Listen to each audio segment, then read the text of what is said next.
बहुत आनंद की बात है कि आज हम भगवान प्रभु श्री गजानंद की चौथ की कथा जगह पर गणेश जी की पूजा बहुत ज़्यादा जरूरी है। मैं यहाँ से निवेदन कर रहा हूँ, जात कर्मादि संस्कारे गर्भाधानादि के पीछे जात कर्मादि, जात कर्म संस्कार। और उस महाभारत को माँ के उदर में सुन पढ़ करके छत्रपति शिवाजी पैदा हुए। समर्थ गुरु रामदास जिनके गुरु थे, यवनों के साथ बहुत बड़ा युद्ध हुआ, मलिक्षों के साथ में, मथुरा की बात है। और ऐसा लग रहा था कि आज बड़ी जोर से यवन हावी हो जाएंगे। उसी समय छत्रपति शिवाजी ने भगवान गणेश जी का आह्वान किया और उसी समय भगवान गणेश प्रकट हो गए। मथुरा के पास एक जयसिंहपुरा नाम की जगह, कभी आप जाएं उन गणेश जी का दर्शन कीजिए जो छत्रपति शिवाजी के स्मरण में प्रकट हुए थे। छत्रपति शिवाजी युद्ध जीत गए, मलक्ष पराजित हो गए। तो भगवान गणेश तो ऐसे, इनके बिना तो कोई काम बन ही नहीं सकता।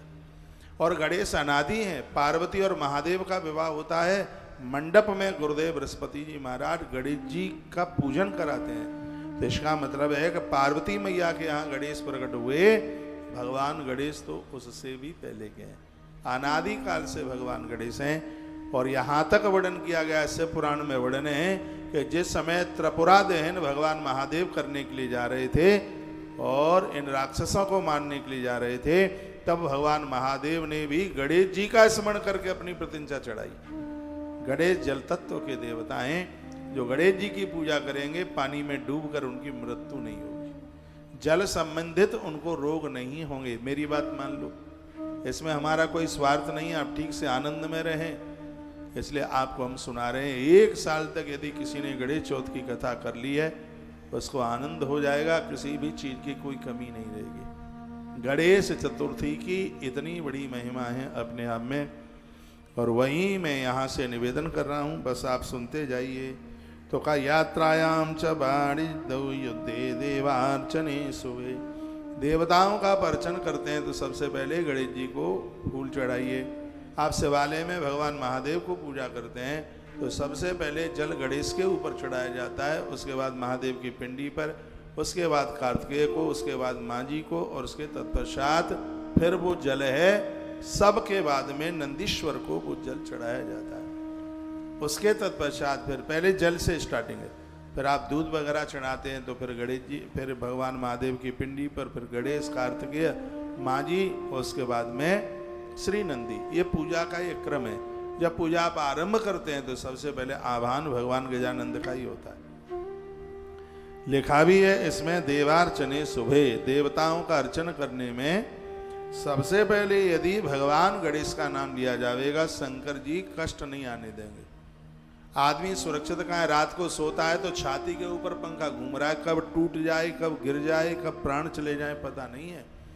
भगवान गणेश का स्मरण करने से व्यक्ति हर क्षण हर पल अपने आप में स्वस्थ है, तंदुरुस्त है और सुरक्षित है। रास्ते में जा रहे हैं, कहीं कोई पेड़ टूट करके गिर जाए, कहीं कोई और ऐसी आफत हो जाए, भगवान गजानंद ऐसे इनके 12 नाम लेकर के यात्रा करके निकलोगे आप यात्रा करने के लिए, भगवान गजानंद हर प्रकार से इस जीव की, इस भक्त की सुरक्षा करेगा।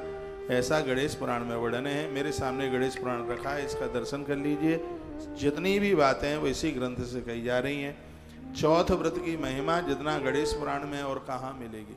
2 ग्रंथ भगवान गणेश के व्याख्यान में बड़े अद्भुत हैं। एक का नाम है गणेश पुराण और दूसरे का नाम है मुद्गल पुराण। और दोनों ही ग्रंथ बड़े अद्भुत हैं। और आज हम मंगलवार के दिन भगवान गणेश जी की पूजा, गुजरात में आज भी गणेश की पूजा मंगलवार को लोग करते हैं।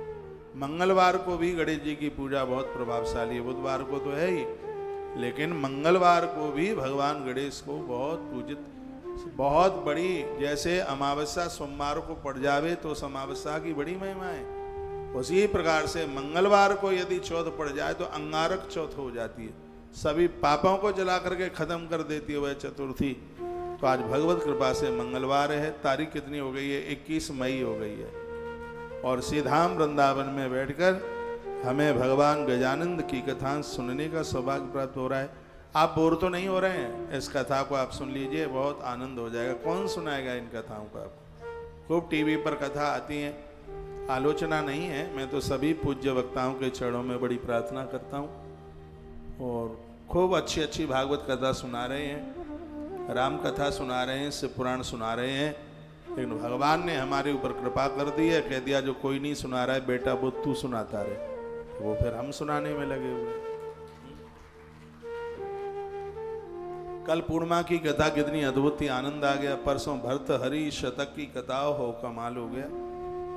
और आज हमें भगवान श्री गजानंद का चरित्र सुनने को, उनकी चौथ की कथा सुनने का सौभाग्य प्राप्त हो रहा है और आप सुन रहे हैं। लिखा है संकटे काम सिद्ध्यर्थम पूजिए यो गजानन। कोई संकट आया है, परेशानी आई है, घर में कोई बीमारी है, तो उस समय भगवान श्री गजानंद की, गणेश जी की पूजा करें। बच्चे आपके हाथ मुट्ठी से बाहर हो गए, बात मानते नहीं है, घर में झगड़ा है, बेटा बेटी बहुएं कोई बात मानती नहीं है, उसके लिए भगवान गणेश जी की पूजा किसी वरदान से कम नहीं है। यदि घर में बच्चों को चोरी की लत लग गई है, उठाई करी चोरी करना सीख गए हैं, तो भगवान गणेश जी की पूजा करने से लोग चोरी छोड़ देते हैं। एक बड़ी अद्भुत कथा में सुनाई देता हूँ। भगवान श्री कृष्ण घर घर जाकर के मक्खन मिश्री की चोरी करते थे। वैसे खाने पीने की चीज चोरी में आती नहीं है, फिर भी हल्ला होने लगा कि नंद का छोकरा हमारे घर में आकर के चोरी करता है। तो ये बात यशोदा मैया ने सुनी तो मैया को तो बड़ो बुरो लगो, ये तो सभी चाहते हैं कि हमारा लला निर्दोष होए। तो मैया पंडित जी महाराज के पास पहुंची। हमारी भाषा समझ में आ रही है? मैया जाए के पहुंची। अब ब्रज की कथा है तो बाई तरीका से बोलना ही होगा। तो मैया ने जाए के पंडित जी महाराज गर्गाचार्य वो महात्मा सांडल्य महात्मा के चरणन में मत्थो टेको और कही बाबा हमारी तो नाक में दम है गई, या लला ने बहुत नाक में दम कर रखी, हम बहुत परेशान हैं। और मैया कहते कहते रोई परी। माताओं की आंख में तो आंसू के पनारे 24 घंटा धरे ही रहे जो समझ लो, पतो ना इतने आंसू बनते आए जे। मैया तो रोए परी जोर जोर थे। पंडित जी समझावे, अरे मैया बोल तो सही, तो तकलीफ का है? बोली एक हुई तो ललाए छोकरो एक ही है, वो बेगर गो चोरी करे है, गोपियाँ आए के शिकायत करे हैं। बाबा हम तुमसे प्रार्थना करवे के काजे आए हैं, हमारा लला सुधर जाए, ने कछु उपाय बताए दो। गर्गाचार्य जी ने कहा एक उपाय हम पे है, यदि तुम कर ले तो सगरो आनंद आ जाएगा। कहा बाबा बोलो का उपाय है? बेसन को लडुआ बनाओ, बा में थोड़ा सा गुड़ रखो, ललाए अपने संग में लेके जाइयो, गणेश मंदिर में 21 दूरबा चढ़ाई के लडुअन को भोग लगाई दीजो। ये तुम्हें 9 गणेश चौथ तक तुम्हें करनो होगो और तुम्हारो लाला सुधर जागो, अच्छा है जागो, बढ़िया है जागो। अच्छा हाँ बिल्कुल ऐसी बात है। सुमैया ने 1000 लडुआ बनाए। ब्रज रानी घी की तो कोई कमी थी नहीं, बढ़िया बढ़िया घी के लडुआ, मुँह में पानी मत ले आइयो। मैया ने लडुआ बनाए, कछु गुड़ की डेलियाँ लईं और परात वाने अपने मूड के ऊपर सिर के ऊपर धरी, लला को लेके चल पड़ी। बोली लला आज चलो हम जय जय की पूजा करेंगे। सो मंदिर में पहुंची, गोकुल के पास में गणेश जी को मंदिर पहुंची, पूजा करी। पूजा करवे के बाद भोग लगावे को नंबर आयो, तब कही बोली मैया लाला आंख बंद करके चलो बाबा ते प्रार्थना करो और कहो बाबा भोग लगाए ले। कन्हैया ने आंख बंद करी और कहा बाबा भोग लगाए ले, उससे गए मत खाई जाइयो, कछु हमारे काजे हूँ छोड़ दो। सो कन्हैया ने लड़ुआ उठाओ, सो गपक सो मुँह में लगाए लो। मैया बुलवा रही है, बोली का लला बोले हे गणेश हम अब कबू चोरी नहीं करेंगे। अब मुँह में तो लड़ुआ धरे हूँ, सो बोले कैसे? अब बोलती बंद। मैया ने देखी बात का है, जाके मुँह में तो उतर निकले का ही नहीं। जैसी आंख खोली तो लला के मुँह में तो लड़ुआ सटक रहो अपने आप ही। मैया बोली लला तेने नाक में दम कर दई और तू नाय मानो, तेने मंदिर में हूँ आए के जूठ बिठारो कर दयो। गणेश जी रुष्ट है जाएंगे, तेने सिगरो सामान लडुआ जूठे कर दे। कन्हैया बोले मैया जा में हमारी गलती कौन सी है? जा सूढ़ भाई भगवान ने जबरई सो लडुआ उठाए के गपक सो हमारे मुँह में धत दो, हमने खाए लो, तो हमारी जा में गलती का है। मैया बोली ज़्यादा बातें मत बना, जो पत्थर को देवता कहूँ मुँह में लडुआ नहीं रख देगो। भगवान तो माँ की बात को सुन के अवाक से रह गए और मन ही मन कन्हैया सोचने लगे कि एक तरफ तू इन्हें पत्थर का समझ रही है तो दूसरी तरफ 1000 लड्डू बनाकर लाने की जरूरत क्या थी? यदि तुम्हारी भावना अभी प्रतिमा में पत्थर ही दिखाई देता है तो ऐसी पूजा करने से कुछ भी नहीं होगा। भगवान ने अपने मन में ऐसा विचार की नो, मैया बोली यदि साचू माचू को भगवान है तो लडुआ द्वारा से तेरे मुंह में धत देगो। यदि द्वारा सो ते मुंह में लडुआ धत दे तो हम समझ लेंगे कि तेने चोरी नहीं करी। कन्हैया ने कहा मैया तू अबे ही देख। सो नेत्र बंद करे कन्हैया ने गणेश जी को कहा कि बाबा सुनो, चारों युगों में तुम देखो, तुम्हारा बड़ा प्रभाव है, हमारे नंद बाबू तुम्हारी रोज पूजा करें, गणेश चौथ की कथा सुने। आप ते हमारी प्रार्थना है, भले ही ते आई सूण कबू उठ के आगे नहीं आई होए, अब के बार बाबा कृपा कर दो, थार में से एक लडुआ उठाए के हमारे मुंह में धत दो। प्रार्थना कन्हैया गणेश जी से करने लगे। आश्चर्य यह हुआ, प्रतिमा में से सूण बाहर निकल करके आई, उसने लडुआ उठाकर कन्हैया के मुख में रख दिया। आकाश से फूलों की वृष्टि, जय जय उद्घोष का आनंद आ रहा था। मैया भगवान के चरणों में गिर पड़ी और भगवान श्री कृष्ण ने भी गणेश जी को बहुत वंदन प्रणाम किया। कन्हैया बोले मैया अब मैं कबू चोरी ना करेंगो, सूण वाए भगवान ने मोते बोल दी है। उसी दिन से भगवान श्री कृष्ण ने ब्रज की चोरी करना बंद कर दिया। ये कथा कन्हैया के लिए नहीं है, कथा हमारे और आप सबके लिए। भगवान तो कोई क्या चोरी करेंगे, वो तो ईश्वर हैं। जगत को एक सिद्धांत दिया गया है कि यदि आप भगवान कृष्ण का वंदन पूजन करते हैं तो आपके बच्चे यशस्वी हो जाते हैं, दीर्घायु हो जाते हैं, बुद्धिमान हो जाते हैं। एक माता पिता की औलाद बढ़िया हो, एक गृहस्थ व्यक्ति के लिए इससे बड़ा और कोई सुख नहीं हो सकता, क्योंकि माता पिता अपनी औलाद के लिए जीते हैं। जब बच्चे भटक जाते हैं, गलत रास्ते पर चले जाते हैं, तो माता पिता को बहुत पीड़ा होती है। ये बच्चे ही माता पिता की गर्दन ऊपर कर देते हैं और यही उनकी नाक कटा देते हैं। बच्चे, जिस माता पिता के पास औलाद बढ़िया है, धरती पर उनसे बढ़ करके धनवान कोई और दूसरा नहीं है। इसलिए तो बच्चों को चाहिए कि वो माता पिता का यश बढ़ाएं। तो भगवान श्री कृष्ण कहने लगे मैया हम संकल्प करते हैं, हम आज ते कबू चोरी नहीं करेंगे। भगवान गणेश जी की पूजा करी है, भगवान गणेश जी की पूजा का प्रभाव है कि इससे बच्चे बन जाते हैं। बच्चों में बहुत बड़ा बदलाव आता है। तो सर्वकारेषु ये मर्ता पुरुमेनम गणाधिपतम, अंत में यही बात कह दी, जो भी कोई कार्य आप करते हैं उसमें गणेश का आह्वान कीजिए, गणेश जी का पूजन कीजिए, निर्विघ्न रूप से आपके सगरे काम बन जाएंगे। बच्चे किताब खरीद करके लाते हैं, मैं तो उनको कहता हूँ ओम श्री गणेशाय नमः उस पर लिखिए, श्री गणेशाय नमः। आप बही खाता तैयार करते हैं, लिखिए श्री गणेशाय नमः। इस मंत्र का व्याख्यान है इसमें, श्री गणेशाय नमः। इसको अष्टाक्षरी मंत्र कहते हैं। ओम श्री गणेशाय नमः अष्टाक्षरी मंत्र है, इसमें 8 अक्षर हैं। पैसा बाजार में मारा नहीं जाएगा, इतना बड़ा प्रभावशाली मंत्र है। भगवान श्री गणेश जी का बड़ा अद्भुत मंत्र है। कहा गया है, स्कंद पुराण में कहा गया कि विवाह आदि संस्कारों में भगवान गणेश जी की पूजा जरूर कीजिए। आपके घर में नवीन वधू चल करके आई है, वर वधू से गणेश की पूजा कराइए, परिवार में कभी विखंडन नहीं होगा, घर में आनंद ही आनंद होगा। कलह, युद्ध, यात्रा हेतु प्रस्थान, कृषि, कर्म, गृह प्रवेश आदि के आरंभ में जो व्यक्ति भक्ति पूर्व गणेश जी का स्मरण करता है, उसको सभी मनोवांछित फल हैं भगवान गणेश दे देते हैं। मैं यहाँ व्यासपीठ पर आता हूँ, खैर ये तो नजदीक आश्रम में ही रुका हूँ, ये तो थोड़ा पंडाल दूर होता है, तो हम एक तो हनुमान चालीसा का पाठ पूरा करते हैं। 12 नाम हनुमान जी के लेते हैं और 12 नाम गजानंद भगवान के लेते हैं, और बैठे बैठे ओम गम गणपतये नमः इस मंत्र का उच्चारण होता रहता है। बड़ा आनंद होता है, निर्विघ्न रूप से सब काम संपादित होते हैं। अभी हम वैष्णो देवी में थे, बड़ी जोर से तूफान आया, पांडाल ऐसे उड़ करके टूटा, पूछो ही मत। लेकिन आनंद की बात यह रही कि किसी को बिल्कुल भी मच्छर का दाग नहीं था।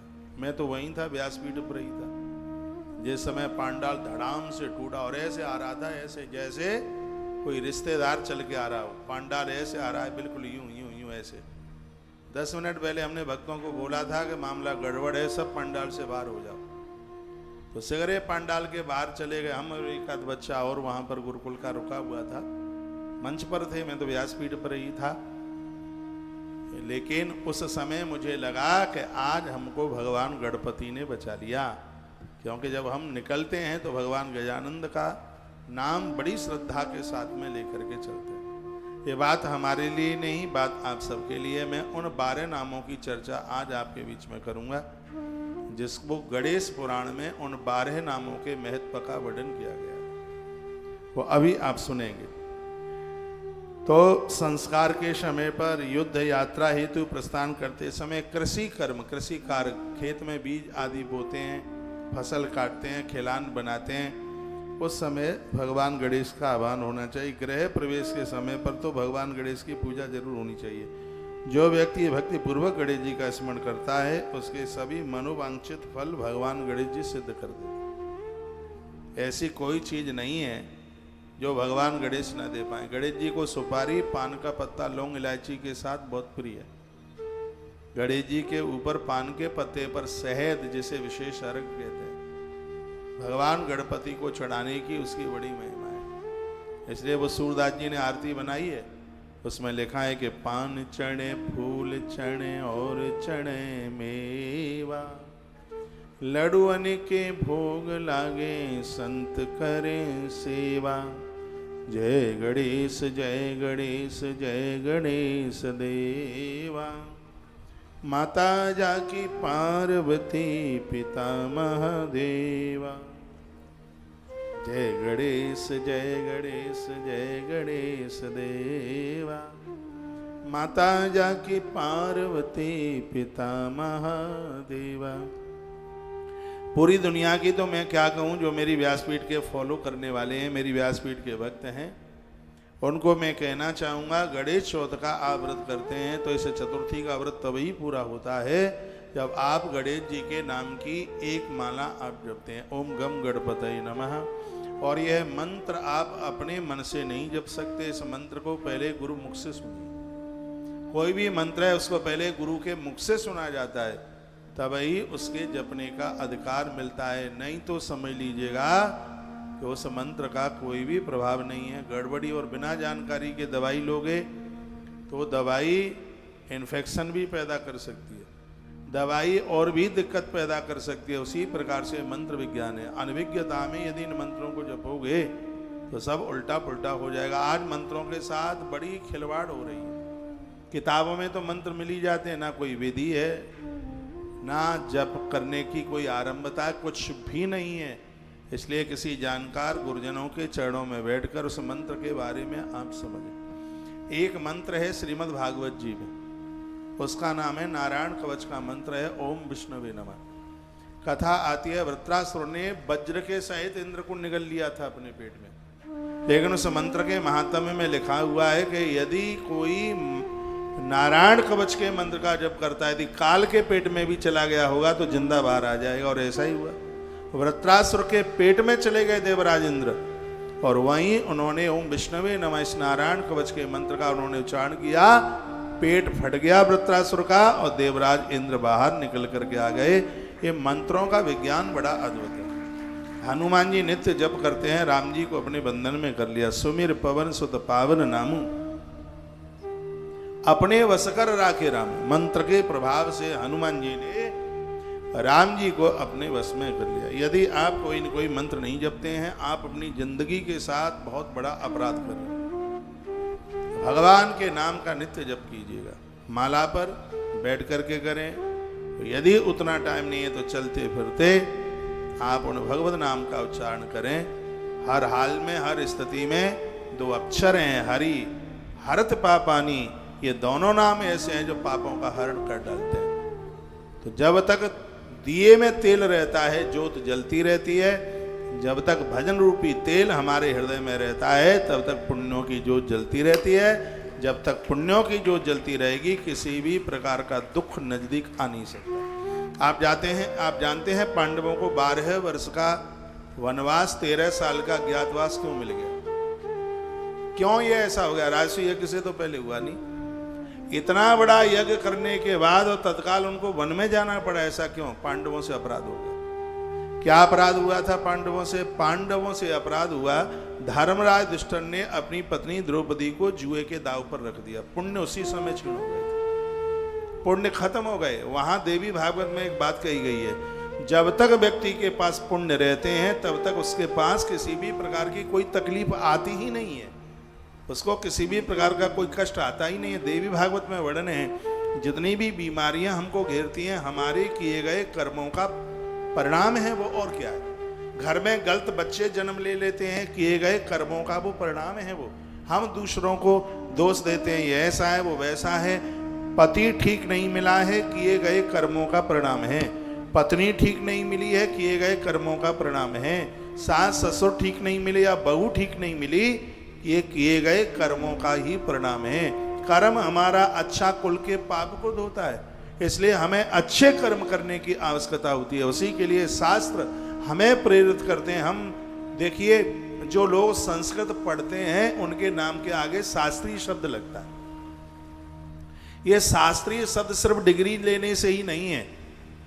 नाम के पीछे जाकर के, जैसे माताओं के नाम के पीछे देवी शब्द लगता है, इसी प्रकार से पांडित कर्म करने वाले लोगों के पीछे शास्त्रीय शब्द लगता है। तो शास्त्रीय का मतलब है जो अब अपना जीवन शास्त्र विधि के ही साथ जी रहा है, अपने मन मुताबिक नहीं जी रहा। शास्त्र जो कह रहे हैं वो वही जिंदगी जी रहा है, उसको शास्त्रीय कहते हैं। इसलिए पूरी दुनिया उनके ऊपर विश्वास करती है। लेकिन अब नकली शास्त्री बन करके हम घूमें, वो तो ठीक नहीं है। हमें और आपको सबको शास्त्रीय पद्धति के अनुसार ही जिंदगी जीने की आवश्यकता है, जीवन जीने की जरूरत है। हमसे कोई अपराध ना हो। यदि हम किसी न किसी प्रकार के कष्ट में हैं तो अवश्य में हमसे कोई न कोई अपराध हुआ है, ये पक्का और पक्के